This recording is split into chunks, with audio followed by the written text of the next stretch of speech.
Adilabad rural మండలంలో చేపల వేటకు వెళ్లి ముగ్గురు యువకులు గల్లంతయ్యారు. సమాచారం అందుకున్న పోలీసులు ఘటనా స్థలానికి చేరుకుని గల్లంతైన వారి కోసం గాలింపు చర్యలు చేపట్టారు.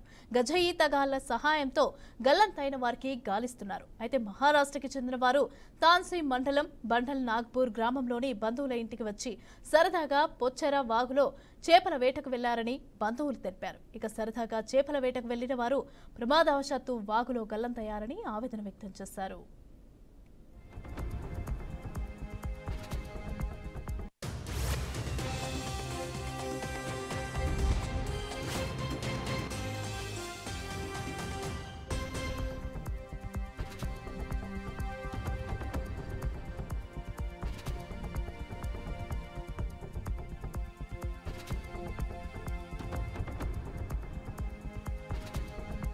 రెడీగా ఈ విషాద ఘటనకు సంబంధించి అయితే పూర్తి డీటెయిల్స్ మా ప్రతినిధి శ్యామ్ అందిస్తారు. శ్యామ్,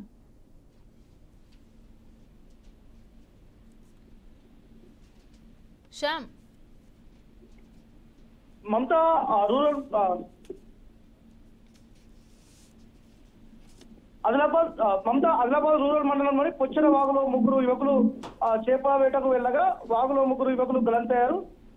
వీరు మహారాష్ట్ర నుండి ఆదిలాబాద్ జిల్లా తాన్సీ మండలంలోని నాగ్పూర్ గ్రామంలో ఉన్న తమ బంధువుల ఇంటికి చుట్టం చూపుగా వచ్చారు. వీరు సరదాగా చేపలు పట్టేందుకు గ్రామానికి దగ్గరలో ఉన్న పొచ్చెర వాగుకు వెళ్ళగా వాగులో గల్లంతయ్యారు. సమాచారం అందుకున్న పోలీసులు ఘటనా స్థలానికి చేరుకుని వారి కోసం గాలింపు చర్యలు చేపడుతున్నారు.